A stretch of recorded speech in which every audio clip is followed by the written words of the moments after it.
Assalamualaikum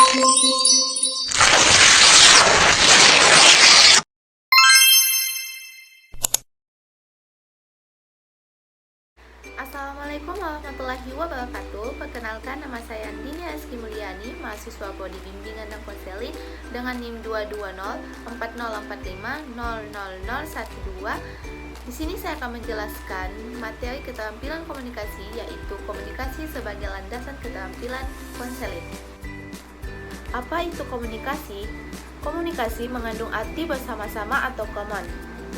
Istilah komunikasi ini berasal dari bahasa Latin, yaitu communication, yang artinya pemberitahuan atau pertukaran. Menurut Ferretus dan Lawrence dalam Yulianto tahun 2004 menyatakan bahwa komunikasi adalah suatu proses di mana dua orang atau lebih membentuk atau melakukan pertukaran informasi antara satu sama lain yang pada gilirannya terjadi pengertian yang lebih mendalam. Nah, komunikasi ini terbagi atas dua, yaitu komunikasi verbal dan juga komunikasi nonverbal. Komunikasi nonverbal ini seperti ekspresi muka, gerak wajah, gerak tubuh. Nah, perilaku nonverbal ini diperlukan konselor untuk memahami atau mempelajari makna bahasa lisan yang diucapkan oleh seorang konseling. Selanjutnya, apa itu konseling? Konseling menurut Walgito tahun 2010 menyatakan bahwa konseling merupakan bantuan yang diberikan kepada individu untuk memecahkan suatu masalah kehidupannya dengan cara wawancara dan dengan cara yang sesuai keadaan yang dihadapi individu untuk mencapai kesejahteraan hidupnya.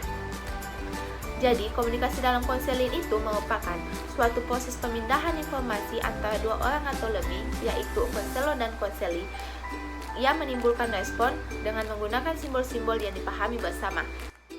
Komunikasi yang efektif dalam konseling. Komunikasi yang efektif akan terjadi apabila terjadi saling pemahaman antara konselor dan konseli.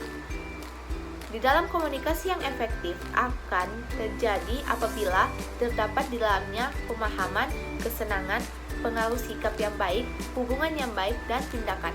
Nah, dalam pemahaman, komunikasi dianggap efektif apabila penerima atau komunikan menerima pemahaman yang cermat atau pesan yang disampaikan. Nah, yang kedua yaitu kesenangan. Kesenangan dalam komunikasi tercipta hubungan yang menyenangkan, seperti suasana kondusif, ngobrol bersama, saling tegur sapa, dan lainnya. Yang ketiga, pengaruh sikap. Setelah berkomunikasi, tentunya sikap komunikan akan menjadi berubah dan tentunya ke arah yang lebih positif. Yang keempat, hubungan baik. Melalui komunikasi antar pribadi, seseorang dapat memperbaiki hubungannya antara satu sama lain. Yang kelima, tindakan. Tindakan ini, komunikan melakukan tindakan sesuai yang diharapkan komunikator atau ikut berpartisipasi. Keterampilan konseling. Nah, dari keterampilan konseling ini terbagi atas 8. Yang pertama, penampilan.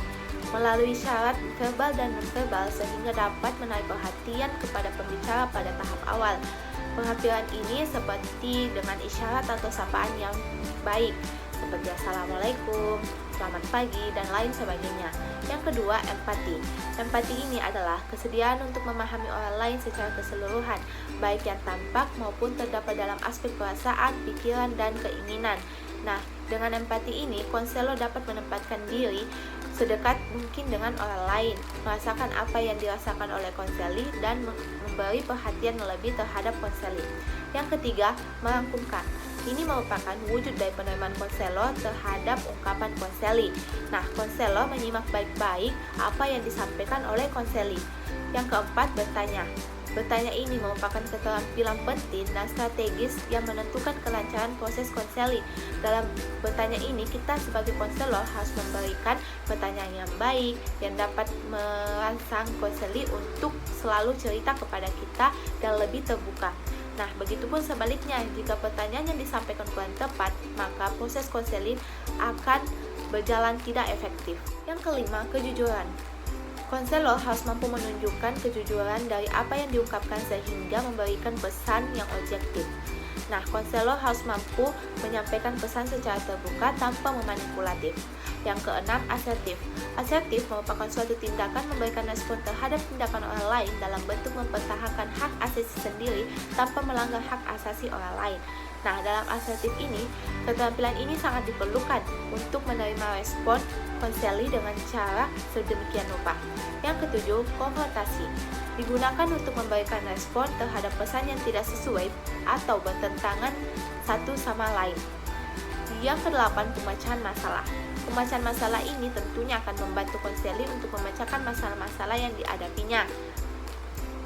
Tujuan utama menggunakan keterampilan konseling adalah untuk membantu konseli mengembangkan keterampilan pribadi dan kekuatan batin atau inner strength agar mereka dapat menciptakan kebahagiaan diri sendiri dan orang lain. Nelson Jones tahun 2008 menyatakan bahwa pemakaian keterampilan konseling oleh konselor dibagi menjadi 5 tujuan yang berbeda. Yang pertama, supportive listening, atau memberikan konseling perasaan yang dipahami dan diafirmasi. Yang kedua, mengelola situasi bermasalah. Yang ketiga, problem management. Yang keempat, mengubah keterampilan-keterampilan pro konseli yang menciptakan masalah bagi konseli. Dan yang kelima, yaitu mewujudkan perubahan filsafat hidup.